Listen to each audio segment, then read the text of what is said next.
Hi friends, ಇವತ್ತು ನಾನು ಒಣಗಿದ ಕೊಲ್ಲಸರ ಮೀನಿನ ಜಟಪಟ್ ಸಾರು ಮಾಡೋಕ್ಕೆ ಹೊರಟಿದ್ದೀನಿ. ನೋಡಿ, ಇದು ಫಸ್ಟ್ ಮೀನು ಕ್ಲೀನ್ ಮಾಡ್ಕೊಂಡ್ ಬರ್ತೀನಿ. ಒಣಗಿದ ಮೀನಿದೆ, ಇದು ಕ್ಲೀನ್ ಮಾಡ್ಕೊಂಡ್ ಬರ್ತೀನಿ.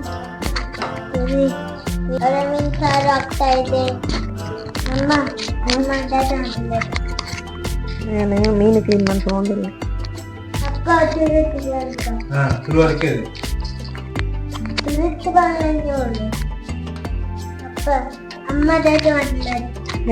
ಮೀನು ಕ್ಲೀನ್ ಮಾಡ್ಕೊಂಡಲ್ಲೇ ಮೀನ್ ಕ್ಲೀನ್ ಮಾಡ್ತಿಲ್ಲದೆ ಅಂತ ಬಂತು ಆಪಲು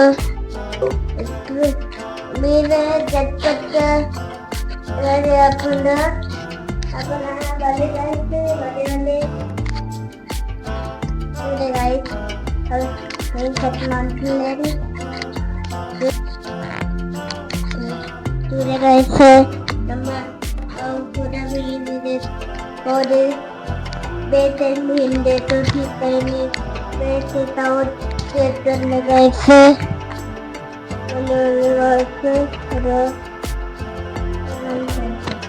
ಅಂತೆ ಅಪ್ಪ ಮಾಡ್ತಿದ್ದಾರೆ ಮುಖ ಬದ್ಬೂಲ ಬತ್ತುಂಡು ಅಪ್ಪನ ಚಟ್ಪಟ್ ಮಾಡ್ತಿದೆ ಬಲೆ ಚಟ್ಪಟ್ ಮಾಡ್ತಿದೆ. ಒಂದು 2ರಿಂದ 4 ಸ್ಪೂನ್ ಅಷ್ಟು ಆಯಿಲ್ ಹಾಕ್ತಾ ಇದ್ದೀನಿ.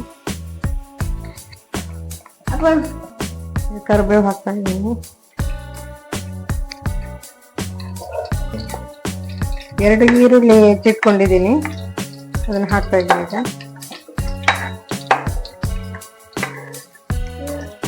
ಈಗ ನೋಡಿ ಇಲ್ಲಿ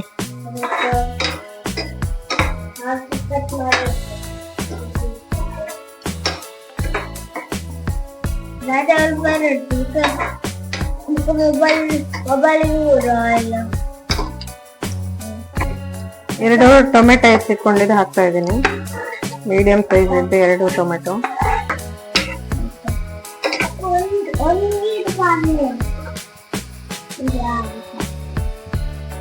ಸ್ವಲ್ಪ ನಾನೊಂದು 1/4 ಸ್ಪೂನ್ ಅಷ್ಟು ನಾನು ಉಪ್ಪು ಹಾಕ್ತಾ ಇದ್ದೀನಿ.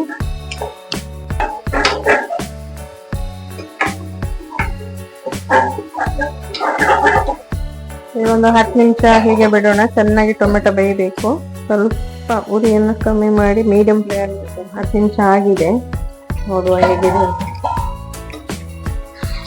ನೋಡಿ, ಈ ರೀತಿ ಇದೆ.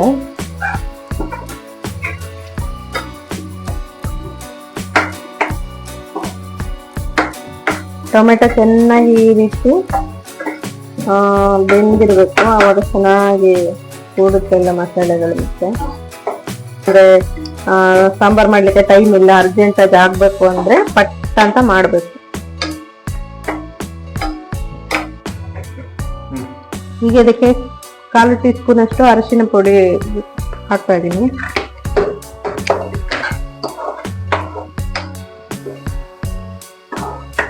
ಇದು ಅಚ್ಚ ಖಾರದ ಪುಡಿ ಹಾಕ್ತಾ ಇದ್ದೀನಿ. ಒಂದು ಸ್ಪೂನ್ಗಿಂತ ಸ್ವಲ್ಪ ಕಮ್ಮಿ, ಯಾಕಂದ್ರೆ ಇದು ಖಾರ ಜಾಸ್ತಿ ಇದೆ, ಹಾಗಾಗಿ ಸ್ವಲ್ಪ ಕಮ್ಮಿ ಹಾಕ್ತಾ ಇದ್ದೀನಿ.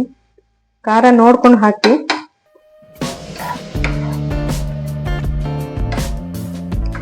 ಈಗ ಮೀನು ಬೇಯಬೇಕಲ್ಲ, ಅದಕ್ಕೋಸ್ಕರ ಸ್ವಲ್ಪ ನೀರು ಹಾಕೋಬೇಕು. ಜಾಸ್ತಿ ಏನು ಬೇಡ, ಮೀನು ಬೇಯಕ್ ಮಾತ್ರ. ಮತ್ತೆ ಗ್ರೇವಿ ಏನಾದ್ರೂ ಜಾಸ್ತಿ ಬೇಕು ಅಂತಂದ್ರೆ ಜಾಸ್ತಿ ನೀರು ಹಾಕೋಬಹುದು. ಆದ್ರೆ ಮೀಡಿಯಂ ಇದ್ರೆ ಚೆನ್ನಾಗಿರುತ್ತೆ. ಇದು ತುಂಬಾ ನೀರು ಹಾಕಿದ್ರೆ ಟೇಸ್ಟ್ ಹೋಗುತ್ತೆ ಇದು, ಹಾಗಾಗಿ ಮೀಡಿಯಂ ಇದ್ರೆ ಈ ತರ ಇದ್ರೆ ಬೆಸ್ಟ್. ಮಸಾಲೆ ಎಷ್ಟು ಹಾಕ್ತೀರಾ ಅದರ ಅನುಸಾರವಾಗಿ ನೀರನ್ನು ಹಾಕ್ಬೇಕು. ಜಾಸ್ತಿ ತೆಳು ಬೇಡ, ಮೀಡಿಯಂ ಅಲ್ಲಿ ಇದ್ರೆ ಬೆಸ್ಟ್. ಇದು ಕುದಿ ಬರಲಿ, ಒಂದು 5 ನಿಮಿಷ ಮುಚ್ಚಿಡೋಣ, ಆಮೇಲೆ ಮೀನು ಹಾಕುವ. ತೆಗ್ದಿದ್ದೀನಿ, ಈ ರೀತಿ ಕುದೀತಾ ಇದೆ. ನಾನು ಉಪ್ಪು ಜಾಸ್ತಿ ಹಾಕಲಿಲ್ಲ, ಯಾಕಂದ್ರೆ ಮೀನಲ್ಲಿ ಉಪ್ಪಿರುತ್ತೆ. ಹಾಗಾಗಿ ಮೀನು ಹಾಕಿ, ಮೀನು ಬೆಂದ ಮೇಲೆ ಆಮೇಲೆ ಉಪ್ಪು ನೋಡಿ ಹಾಕ್ಬೋದು. ಇದನ್ನು ಕ್ಲೀನ್ ಮಾಡಿ 3 ಸರಿ ವಾಶ್ ಮಾಡಿ ಇಟ್ಕೊಂಡಿದ್ದೀನಿ, ಅದನ್ನ ಹಾಕ್ತಾ ಇದ್ದೀನಿ.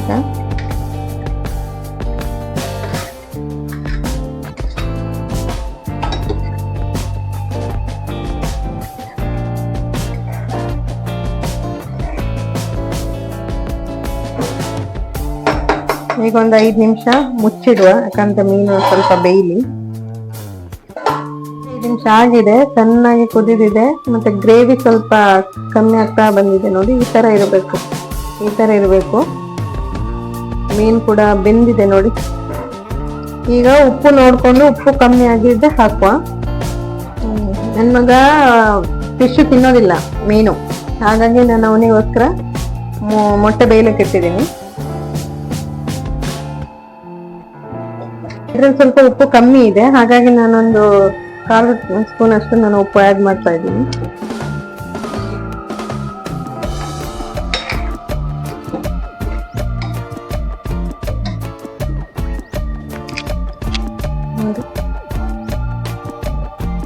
ಈಗ ನೋಡಿ, ಡ್ರೈ ಫಿಶ್ ಇದ್ದು ಆಗಿದೆ ಗ್ರೇವಿ. ಜಟ್ಪಟ್ ಗ್ರೇವಿ ರೆಡಿ ಆಗಿದೆ. ಇದು ಕುಚ್ಚಲಕ್ಕಿಗೆ ತುಂಬಾ ಸೂಟ್ ಆಗುತ್ತೆ.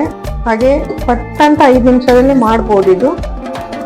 ಏನು ತೆಂಗಿನಕಾಯಿ ಇಲ್ಲ, ಮಿಕ್ಸಿಲಿ ಕಡಿಬೇಕು ಅಂತ ಏನೂ ಇಲ್ಲ. ಮೆಣಸಿನ ಪುಡಿ ಮತ್ತೊಂದು ಅರಿಶಿನ ಪುಡಿ ಇದ್ರೆ ಸಾಕು, ಪಟ್ಟಂತ ರೆಡಿ ಆಗುತ್ತೆ. ನೋಡಿ, ಟೇಸ್ಟ್ ನೋಡ್ಕೊಂಡ್ ಬರೋಣ ಬನ್ನಿ.